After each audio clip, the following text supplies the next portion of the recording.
Hey, everybody, and welcome back to Spirituality on the Road. I have a question for you. So, in life, should we cancel situations that no longer serve us? Should we replace those situations with other situations, people, circumstances that we believe are going to serve us and help us in our lives? Or should we try to work with the situations that we're in and try to figure out a way, to use my quote, I mean, it's not really my quote, but make lemons out of lemonade, right? I think there's a place for all of these, but one of the things that I've noticed is that people have this kind of like all or nothing self help advice that they'll give to people, like, you're the sum total of the five people that you hang around, right? Like, I don't know about you, but in life, I don't think you can really look at every single person you meet and decide whether or not to associate with as whether they're going to be one of those top five, like, influential role model, super successful, you look up to them kind of people, right?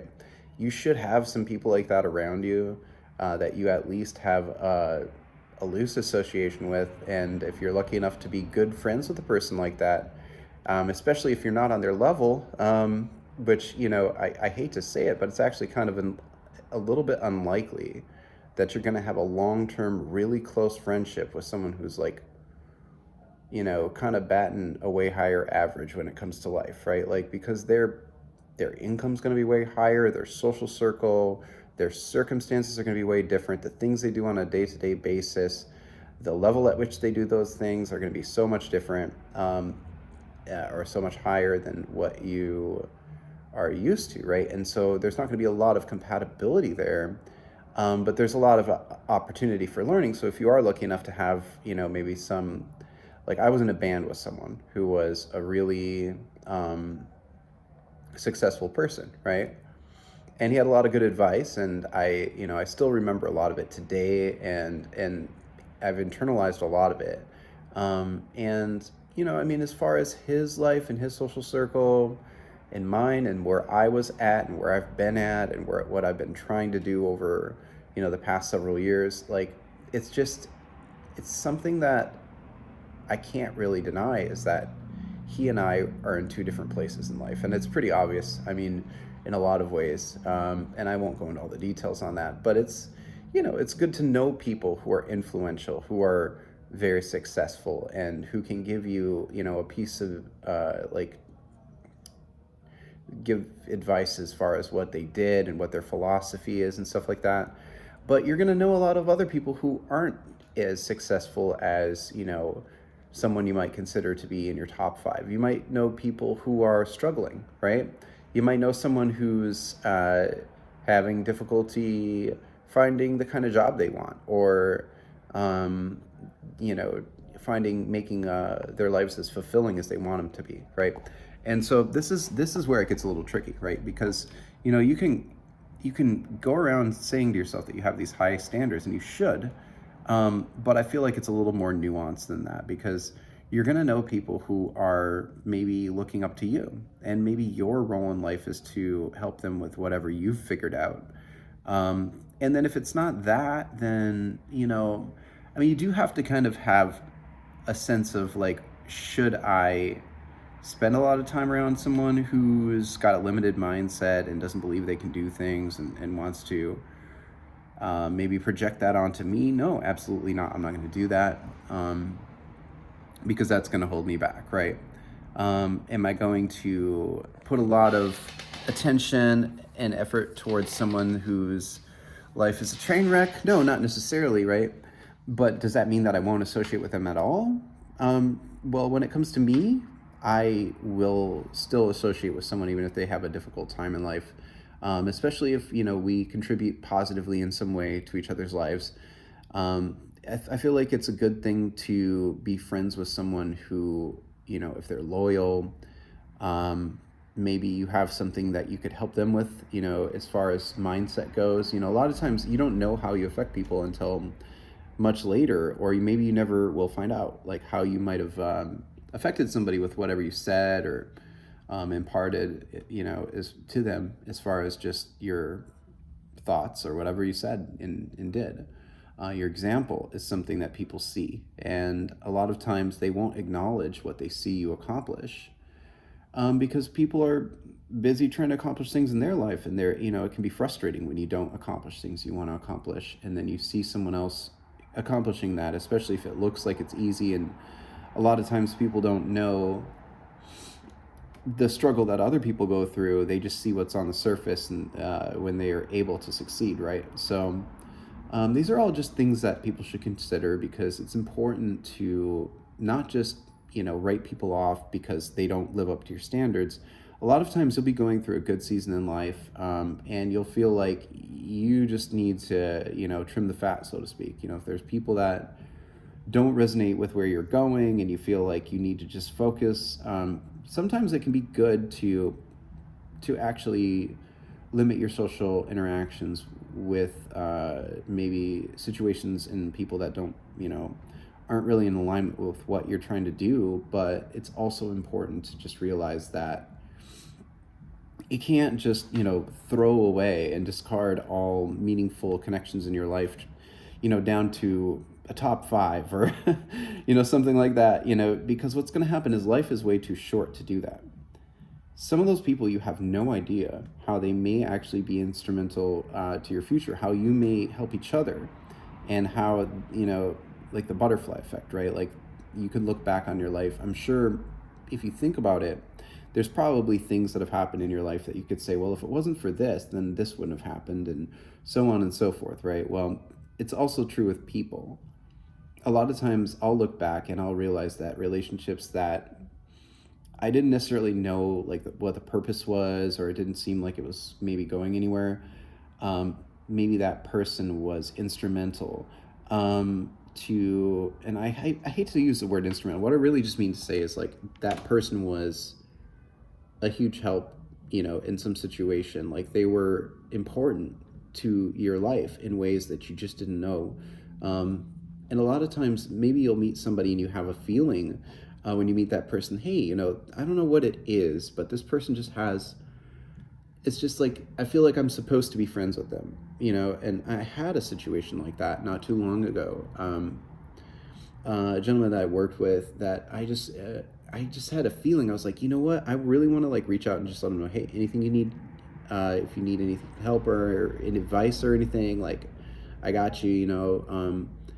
And he seemed like he had it under control, but I just felt like, okay, I need to just like reach out to this person and let him know, because I want him to know that, if I'm sure other people, could help someone else as well, but like, I just felt like I just need to make sure I throw my name in the hat there and be like, yo, if you need anything, just let me know.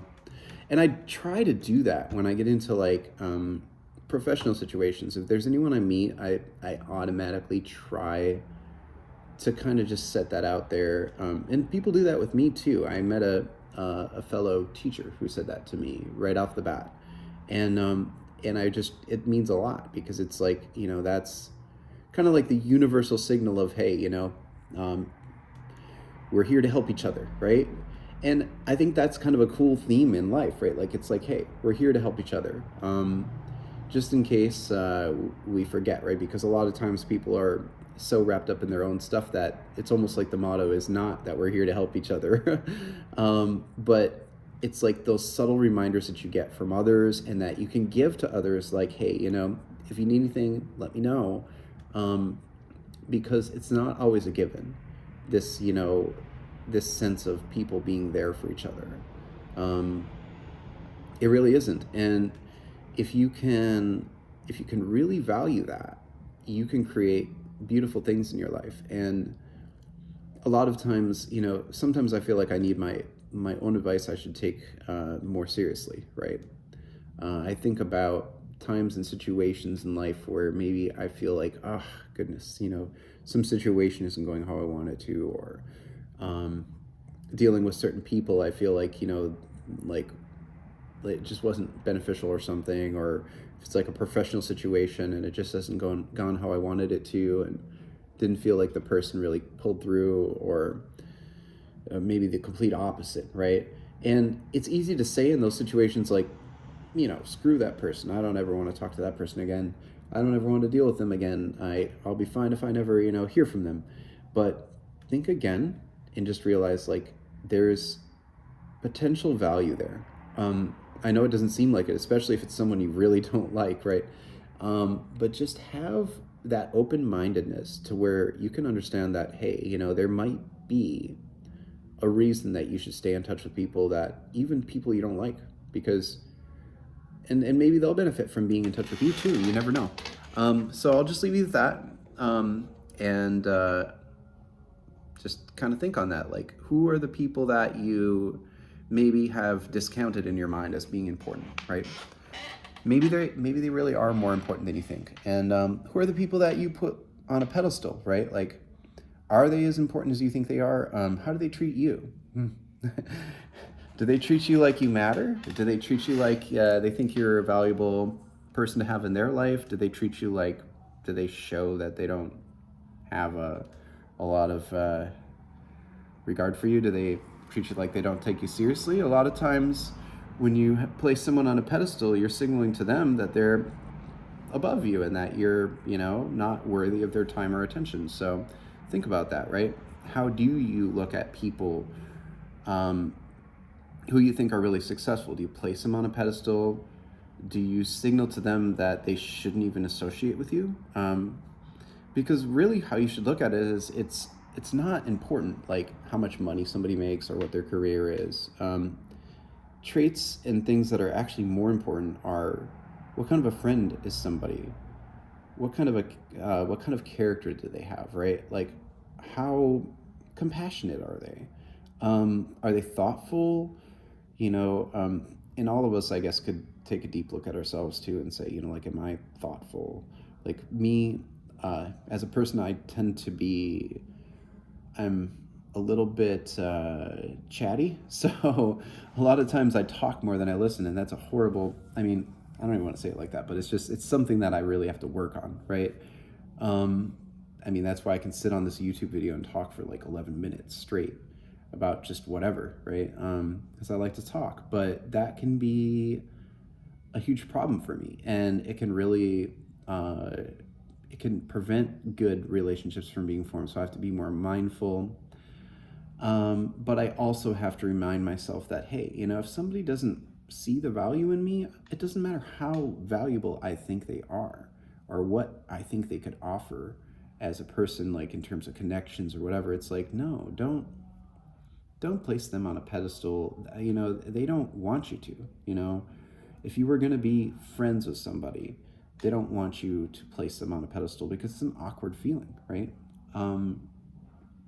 And likewise, just if you're friends with someone who you see struggling or whatever, don't allow them to place you on a pedestal. Be real, and this is it's not hard for me to be real and let people know that I have flaws and that I have things that I'm working on and that I don't have it all together and everything isn't perfect. But I will tell you this, like when I do tell people about any struggles I'm going through, anything that I don't have perfectly together, anything that's not necessarily so impressive, I see a lot of, I can feel and I see people's reaction, and it's not, like either they kind of shy away from you, they lose interest very quickly, they start to, you start to get subtle little kind of underhanded comments of, dismissive of kind of one-upmanship, or it's like, oh, I don't have that problem. Well,